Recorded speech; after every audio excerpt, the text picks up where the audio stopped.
পরিবর্তন এই সংসারের শাশ্বত নিয়ম। কোনো রাজা নেই যিনি চিরকাল রাজা থাকেন, কোনো ধনী ব্যক্তি নেই যিনি চিরকাল ধনী থাকবেন। এই সংসারে সূর্যের স্থান নেওয়ার জন্য চন্দ্রিমার আগমন ঘটে। কোনো স্থান যাকে পতিত বলা হয়েছিল সেখানে মহল তৈরি হয়েছে। কোনো স্থান যাকে আজ মলিন বলা হয়েছে কাল সেখানে মন্দিরও স্থাপন হতে পারে। কোনো ঋতু চিরকালের জন্য থাকে না, কখনো সময় চিরকাল একরকম থাকে না। আজ যা আপনার কাছে রয়েছে কাল অন্য কারোর ছিল, আজ যে আপনার কাছে রয়েছে কাল তা অন্য কারোর কাছে চলে যাবে। আপনার সাথে কিছু থাকলে তা হলো আপনার কর্ম, কিন্তু সেই কর্মের পরিণামও আপনার নয়। আপনি শুধু কর্ম করুন, বাকি সবকিছুই পরিবর্তনশীল। কিন্তু সেই পরিবর্তনকে দেখে ভয় পাওয়ার প্রয়োজন নেই, তাকে স্বাগত জানান। যদি আপনি হাসি মুখে সেই পরিবর্তনকে স্বাগত জানান, তাহলে এই পরিবর্তনও হাসি মুখে আপনার সাথে থাকবে। আসুন আমার সাথে ভালোবেসে বলুন, রাধা রাধা। বটবৃক্ষের বীজ সর্ষের দানার থেকেও ছোট হয়, কিন্তু যখন তা নিজের রূপ ধারণ করে তখন তা বিশাল বৃক্ষের আকার ধারণ করে, যা সহস্র বছর ধরে বেঁচে থাকে, ছায়া প্রদান করে, পাখিদের আশ্রয় প্রদান করে, আর দেয় পথচারীদের বিশ্রাম করার স্থান। কেন? কারণ সেই ছোট বীজ তা মাটির ভেতরে গিয়ে নিজের খোলস ত্যাগ করে। অন্ধকারে থাকে সে, যতই আলো আসুক না কেন, যতই বর্ষা আসুক না কেন, সব সহ্য করে। আর তারপরে একটা চারা গাছ অঙ্কুরিত হয়, তারপর ধীর গতিতে একটা বিশাল বৃক্ষতে পরিণত হয়। দেখুন, জীবনে কঠিন সময় আসে, এই জন্য নয় যে আপনি হার মেনে নেবেন, এই জন্য আসে যাতে আপনি ভবিষ্যৎ নির্মাণের জন্য নিজেকে তৈরি করতে পারেন। যদি কঠিন সময়ে আপনি ওই বীজের মতো দৃঢ় হয়ে থাকতে পারেন, তাহলে আপনিও একদিন সেই বিশাল বৃক্ষের মতো নিজের অস্তিত্ব গড়ে তুলতে পারবেন, যা সহস্র বছর পর্যন্ত মনে রাখা হবে। আসুন আমার সাথে ভালোবেসে বলুন, রাধা রাধা। সঞ্চয়। মানুষের যখন থেকে বোধবুদ্ধি হয় সঞ্চয় করতে আরম্ভ করে দেন। সঞ্চয় করতে থাকেন ভোজনের, সঞ্চয় অর্থের, সঞ্চয় শক্তির। নিজের জন্য করেন, নিজের পরিবারের জন্য করেন, নিজের স্ত্রীর জন্য করেন, সন্তানের জন্য করেন, সন্তানের সন্তানের জন্যও সঞ্চয় করেন। সঞ্চয় করার জন্য ওনার কাছে অনেক কারণ রয়েছে, কারণ উনি এটা ভাবেন যে এই সঞ্চিত শক্তির জন্য কেউ ওনার কোনো ক্ষতি করতে পারবে না। মানুষ ভুলে যান একটা গুরুত্বপূর্ণ কথা, এই সত্য, উনি এই সংসারে খালি হাতেই এসেছিলেন, আর এখান থেকে ওনাকে খালি হাতেই যেতে হবে। যা এখানকার তা এখানেই থেকে যাবে। আর যদি কিছু ওনার সাথে যায় তা হলো ওনার কর্ম, আর কিচ্ছু নয়। তাই যদি কিছু অর্জন করতে চান তাহলে শুভ কর্ম অর্জন করুন, আত্মশক্তি অর্জন করুন, কারণ পরলোকে এটাই হবে আপনার সম্পত্তি। তাহলে কি এটা আপনি অর্জন করতে চান না? আসুন আর আমার সাথে ভালোবেসে বলুন, রাধা রাধা। সদিচ্ছা। দেখতে গেলে 3 অক্ষরে তৈরি এই শব্দ, কিন্তু সমস্ত ত্রিলোক তার উপরেই আধারিত। আপনি এই সংসারে এসেছেন, তখন অবশ্যই শ্বাস নেবেন, কিন্তু তার বদলে আপনাকে কিছু তো দিতেই হবে। আপনার উপর নির্ভর করছে আপনি কি দেবেন। কি দেবেন এই সংসারকে, এই সমাজকে, নিজের পরিবারকে, আর তার বদলে কি নেবেন? যশ নাকি অপযশ? দেখুন, এক ছিল রাবণ, যে কিনা সমুদ্র পার করল সীতাকে অপহরণ করার জন্য, আর এক ছিলেন রামচন্দ্র, যিনি সমুদ্র পার করেছিলেন, সেতু বানিয়ে গিয়েছিলেন সীতাকে ফিরিয়ে নিয়ে আসার জন্য। দুজনেই সমুদ্র পার করেছিলেন, শুধু পার্থক্য ছিল সদিচ্ছাকে বোঝার, লক্ষ্যের। অনেক মানুষের যাত্রা একরকম হতেই পারে, কিন্তু আনন্দ তখনই লাভ করবেন যখন লক্ষ্য শুভ হবে, মহান হবে। এই লক্ষ্য দিয়ে এই সংসারের কল্যাণ হবে এবং মানুষের সম্মান হবে। যদি আপনার সংকল্প উচিত হয় তাহলে আপনার লক্ষ্য উচিতই হবে, নয়তো শুধুমাত্র বিনাশ হবে। আর উচিত এটাই হবে যে বিনাশের হাত থেকে যেন নিজেকে বাঁচানো যায়, কি বলেন? তাই জীবনে যে লক্ষ্য স্থির করছেন মনে রাখবেন তা যেন শুভ লক্ষ্য হয়। যদি এরকম হয় তাহলে আপনার যাত্রা, আপনার জীবন দুটোই শুভময় হবে। আসুন আর আমার সাথে ভালোবেসে বলুন, রাধা রাধা। সুরক্ষা। এই সুরক্ষা আসলে কি? এটা কি কোনো কবচ, নাকি কোনো সীমা? এই সুরক্ষা আসলে অন্য কিছু। আমাদের মাতা পিতা, আমাদের প্রিয়জন, আমাদের বন্ধু, এই সমাজ, আমাদের শুভাকাঙ্ক্ষী, আমাদের আত্মীয়, এনারা সবাই আমাদের জীবনে কোনো না কোনোভাবে সুরক্ষা দিয়ে থাকেন, একটা কবচ দিয়ে থাকেন কোনো না কোনো রূপে। কিন্তু দেখতে গেলে আমাদের পরাক্রমের পথে, আমাদের বীরত্বের পথে, আমাদের সাহসের পথে এই সুরক্ষাই সবথেকে বড় বাধা হয়ে দাঁড়ায়। একবার ভেবে দেখুন, যদি আপনি কোনো সুরক্ষাই না পান, বা যদি আপনি এই সুরক্ষা ভেঙে বাইরে আসতে পারেন, তাহলে আপনার বীরত্ব চরম সীমায় পৌঁছে যায়। কেন? কারণ তখন আপনি জানেন যে এই সংসারের সম্মুখীন আমাদের নিজেদেরই হতে হবে। আপনি বুঝে যান যে শত্রুর সম্মুখীন এবার নিজের বলের দ্বারা, নিজের পরাক্রমের দ্বারা, নিজের সাহসের দ্বারা করতে হবে। আর তখন আমাদের মনের মধ্যে এই শক্তি জাগ্রত হয়। এই শক্তি অন্তরেই বসবাস করে। শুধু এটা চিনে নিতে হবে, একে জাগ্রত করতে হবে। আর এটা সুরক্ষা ভেঙে যাওয়ার পরেই সম্ভব হয়। আর যারা নিজের শক্তি সম্পর্কে জানেন, যিনি নিজেই জানেন তিনি কতটা শক্তিশালী, তিনি নিজেই নিজের সুরক্ষা কবচ চিরকালের মতো ভেঙে ফেলে দেন, ঠিক কর্ণের মতো। আর তারপরে দেখুন, আপনার পরাজয় হোক বা বিজয়ী হোক না কেন, সেটাই অনেক বড় হয়, সেটাই প্রশস্ত হয়ে থাকে। সেই জন্য ত্যাগ করুন নিজের ভয়কে, নিজের আশেপাশের এই সুরক্ষা চক্রকে ভেঙে ফেলুন, আর সম্মুখীন হন এই সংসারের নিজের শত্রুর সম্মুখীন হন। পরাক্রমের এই অঙ্কুর, তা অঙ্কুরিত হওয়ার জন্য বীজের উপরের এই কবচ, এটা ভেঙে যাওয়া অতি আবশ্যক। আসুন আমার সাথে ভালোবেসে বলুন, রাধা রাধা। কর্ম এবং ফল। দেখতে গেলে এই সমস্ত ব্রহ্মাণ্ড এই দুইয়ের মাঝেই স্থির হয়ে আছে। মানুষজন কর্ম করেন ভালো ফল লাভের আশায়, আর ভালো ফল লাভের আশায় উনি এটাই ভুলে যান যে উনি যে কর্ম করছেন তা কি করছেন।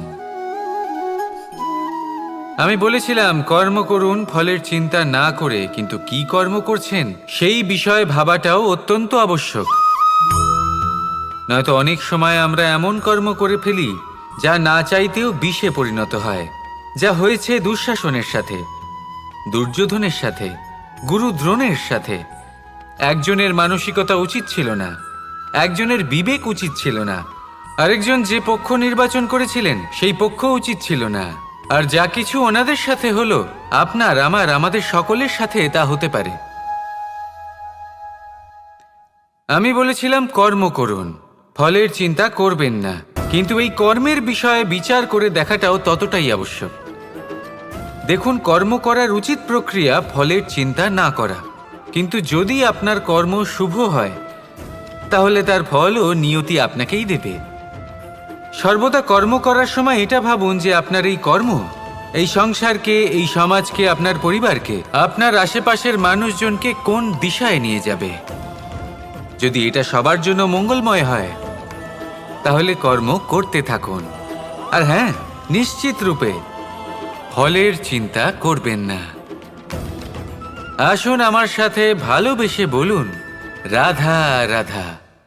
যখন আমরা হাঁটতে থাকি আর আমাদের পায়ে কাঁটা বিঁধে যায়, তখন মুখ দিয়ে আহ বেরিয়ে আসে, কান্না চলে আসে, আর অনেক সময় অভিশাপও বেরিয়ে আসে।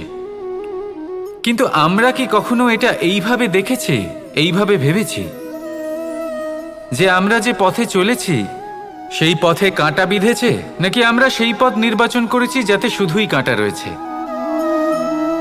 নাকি আমরা এভাবে ভেবে দেখেছি যে এই কাঁটা আমাদের কষ্ট দিতে এসেছে, নাকি এটা আমরাই বিছিয়ে রেখেছিলাম? সাবধান থাকা উচিত ছিল, কারণ কাঁটা বিঁধলে যন্ত্রণা হবে, চিৎকার করে ফেলতে পারি, মুখ থেকে অভিশাপও বেরিয়ে আসতে পারে।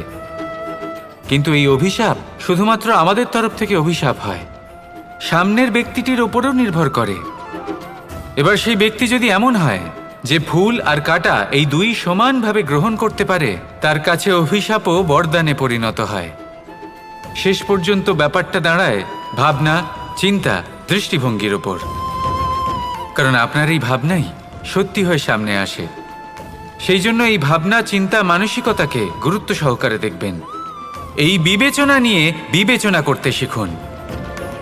আমার কথার অর্থ হলো যে জীবনে যখন এরকম কিছু একটা ঘটবে তখন ভেবে দেখুন যে এরকম কেন হলো।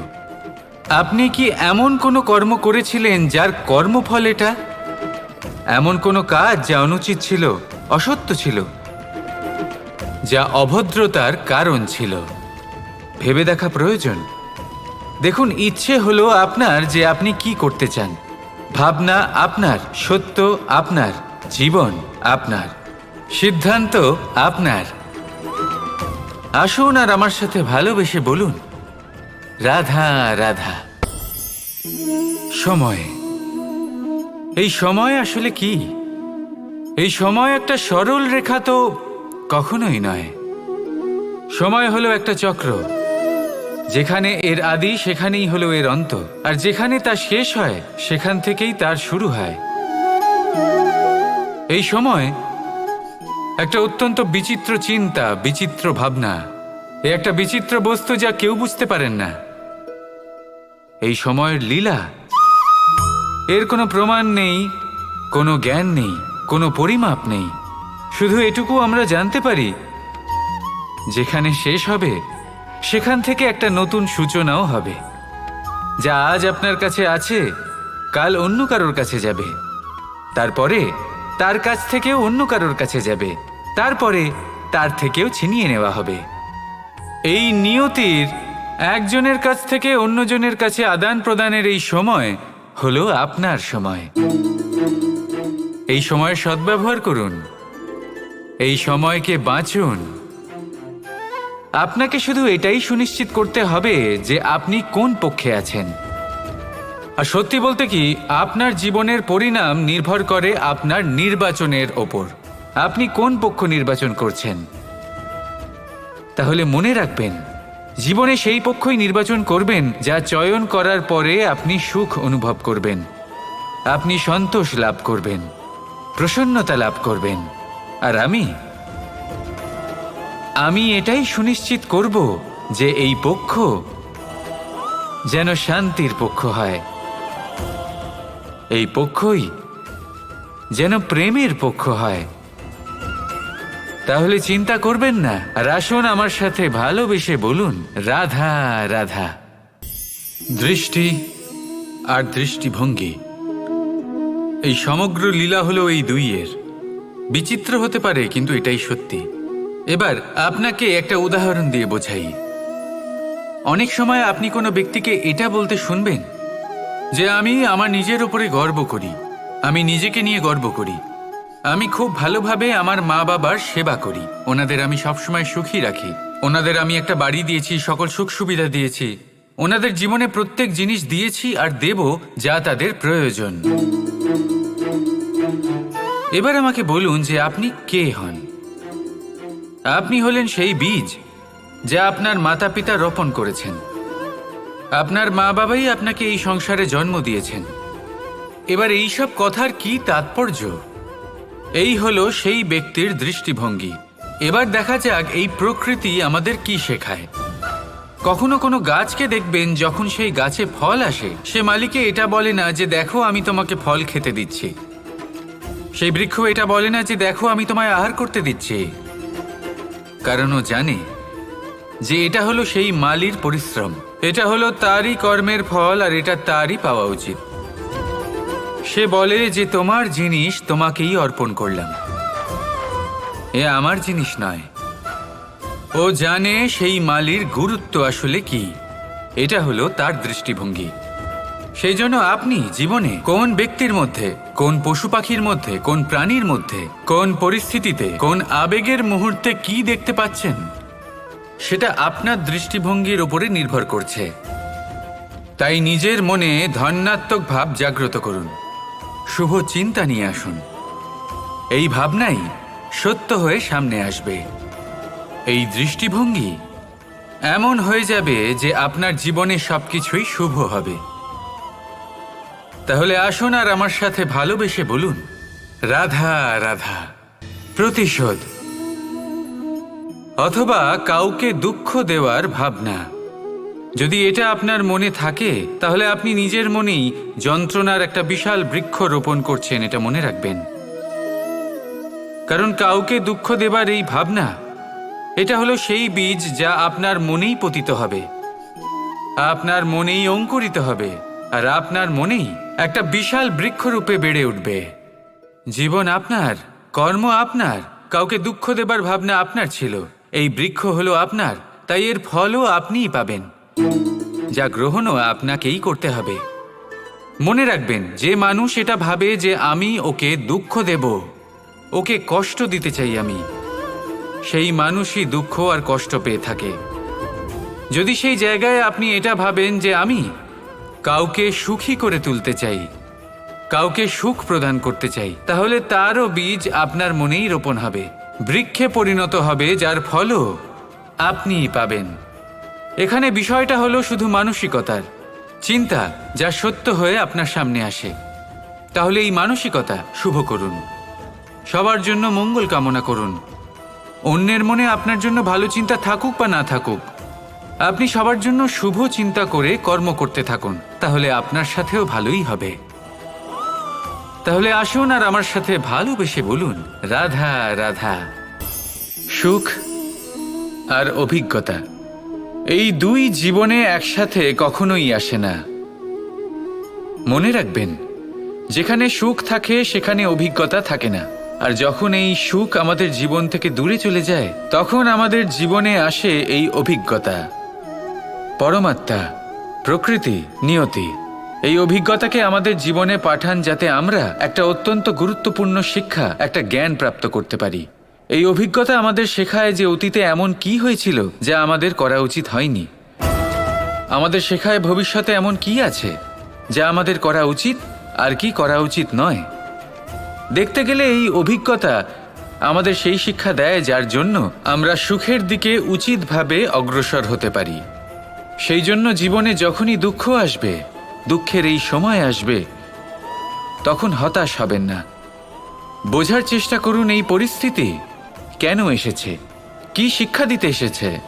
যদি আপনি সেই জ্ঞান লাভ করেন, সুখের পথে অগ্রসর হন, তাও উচিত রূপে, তাহলে এই অভিজ্ঞতার উদ্দেশ্য পূরণ হয়ে যায়। তাহলে আসুন আর আমার সাথে ভালোবেসে বলুন, রাধা রাধা। জীবনে শিখরে পৌঁছানোর জন্য মানুষের কি প্রয়োজন হয়ে থাকে? সিঁড়ির। কিন্তু তাও প্রত্যেক মানুষ, প্রত্যেক ব্যক্তি শিখরে পৌঁছতে পারেন না। এর কারণ কি? কারণ একটা হতে পারে যে মানুষ কল্পনা করতে থাকেন কিন্তু সিঁড়ি খুঁজে পান না। কিছু মানুষ খুঁজে নেন কিন্তু তা পেয়ে এতটাই প্রসন্ন হয়ে যান যে তারপর আর কোনো কর্মই করেন না। খুব সোজা ব্যাপার। অনেক মানুষ সিঁড়ি খুঁজে পান না, আর যদি পেয়েও যান তাও যতক্ষণ না তাতে চড়ছেন সেই শিখরে পৌঁছবেন কি করে?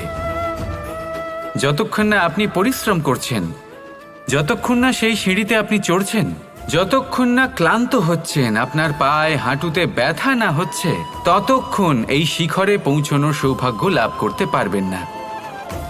তাহলে কল্পনার সাথে কর্ম করুন, পরিকল্পনার সাথে পরিশ্রম করুন, সব কিছু পাবেন। আসুন আমার সাথে ভালোবেসে বলুন, রাধা রাধা। সমস্যা, কঠিন সময়, সংকট, বিপদ কার জীবনে নেই? প্রত্যেকের জীবনে আছে। কিন্তু আমাকে একটা কথা বলুন, যদি নৌকায় ঢেউকে ভয় পেতে শুরু করে, তাহলে সাগর পার করবে কে? কখনো কোনো ছোট্ট পিঁপড়েকে দেখেছেন, যে আকারে হয়তো ছোট হতে পারে কিন্তু বড় শিক্ষা দিয়ে যায়? কিন্তু আমরা শিখিই না। এবার দেখুন একটা পিঁপড়েকে, যে ভোজনের খোঁজে বাইরে বের হয়, একটা ছোট্ট দানা তুলে নেয়। ছোট দানা তোলে কারণ তার থেকে বেশি সে তুলতেই পারবে না। সে দানা নিয়ে চলতে শুরু করে, কোনো দেওয়ালে উঠে পড়ে, আবার পড়েও যায়। সেই দানা দূরে কোথাও একটা পড়ে যায়, তা আবার খোঁজে, তুলে নেয়, আবার চলতে থাকে, পড়ে যায় আবার ওঠে, পড়ে যায় আবার ওঠে, সেই দানাটা রেখে দেয়, আবার বেরিয়ে পড়ে ভোজনের খোঁজে। পরিশ্রম করতে থাকে কিন্তু হার মানে না। এই শিক্ষাই তো আমাদের প্রাপ্ত করতে হবে। নিরন্তর পরিশ্রম আর নির্ভীক হয়ে কর্ম করে যেতে হবে। এটাই হলো সাফল্যের মাধ্যম, এটাই হলো জয়ের মন্ত্র, অচ্যুত অজয় অস্ত্র। তাহলে আসুন আর আমার সাথে ভালোবেসে বলুন, রাধা রাধা। আমরা সকলে চাই আমাদের জীবনে সাফল্য আসুক। আমরা চাই যে এই সংসারে আমাদের খ্যাতি ছড়িয়ে পড়ুক। আমরা চাই যেন আমরা আলোচিত হই। কিন্তু শুধু চাইলেই কি যায় আসে? যদি এই সংসারে আলোচিত হতে হয় তাহলে পরিচিত হতে হবে পরিশ্রমের দ্বারা। যতক্ষণ না আপনারা পরিশ্রমের সাথে পরিচিত হবেন, সাফল্যের সাথে পরিচিত হবেন না। সংঘর্ষ করতে হবে প্রতিদিন, প্রতি বছর। জীবনের সব পরিস্থিতিতেই হয়তো নতুন নতুন বাধা আসবে, নতুন নতুন বিঘ্ন ঘটবে। কিন্তু এটা আবশ্যক নয় যে সমস্ত বিঘ্ন বিনাশের জন্য আসবে। কিছু বিঘ্ন আপনার পথ প্রশস্ত করার জন্য আসবে, আপনার পথ পরিষ্কার করার জন্য আসবে। যদি আপনাকে উদাহরণ দিই, যখন বন্যা আসে, বাড়ি ঘর ভেসে যায়, তখন আমরা হতাশ হয়ে পড়ি, আমরা দুঃখী হয়ে পড়ি। কিন্তু সেই বন্যাই আমাদের সেই ধরিত্রীকে এত উর্বর করে তোলে যে সেই উর্বর অংশ কাজে লাগিয়ে আমরা সেরকম আরও 10টা বাড়ি বানাতে পারি। তাহলে ধন্যাত্মক থাকুন আর যে কোনো সংঘর্ষের জন্য প্রস্তুত থাকুন। জীবনে অনেক দূর যেতে পারবেন।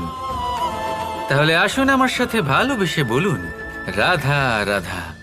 জীবনে কখনো কখনো আমরা সেই পরিস্থিতিতে ফেসে যাই যখন আমাদের মনে হয় যে আমাদের নতুন কিছু একটা করতে হবে, কিন্তু আমরা করতে পারি না।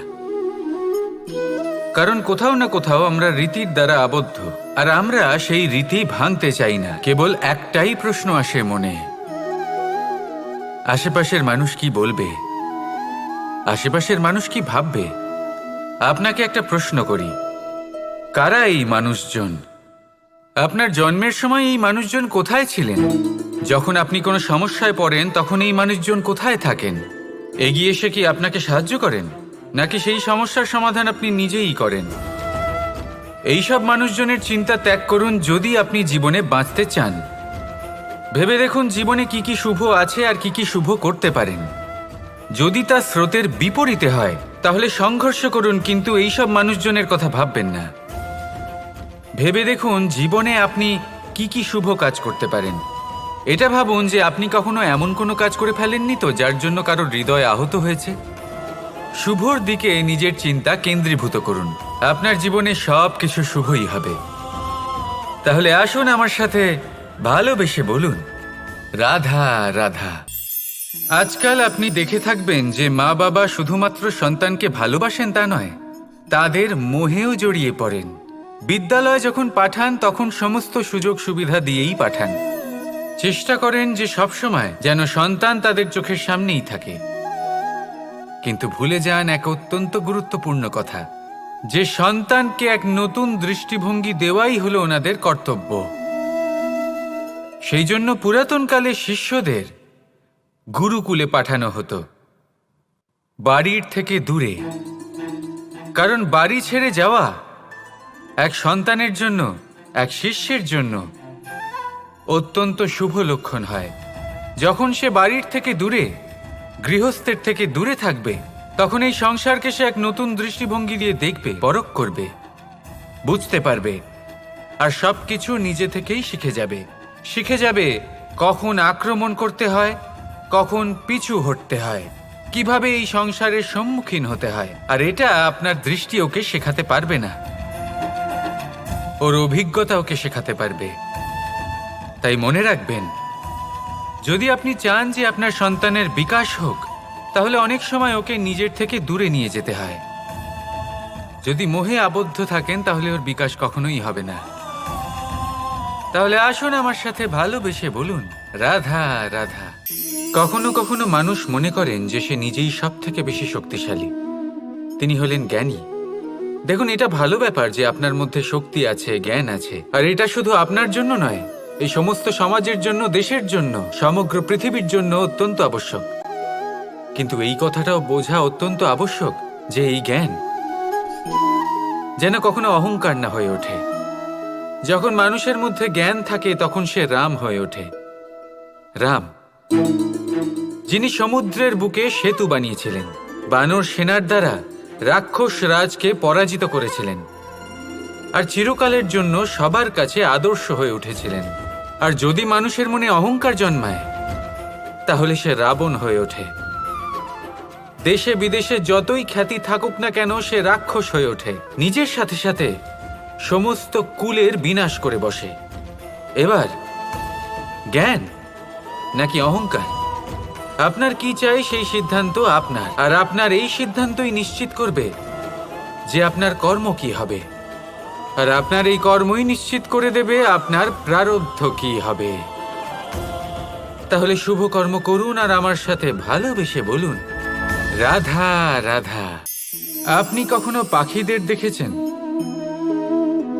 যেভাবে মানুষ তার সন্তানকে জন্ম দেয়, পাখিরাও সন্তানদের জন্ম দেয়।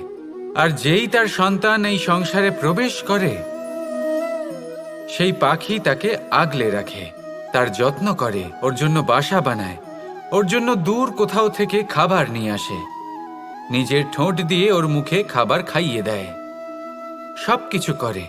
কিন্তু একটা কাজ পাখি করে কিন্তু মানুষ কখনোই করে না।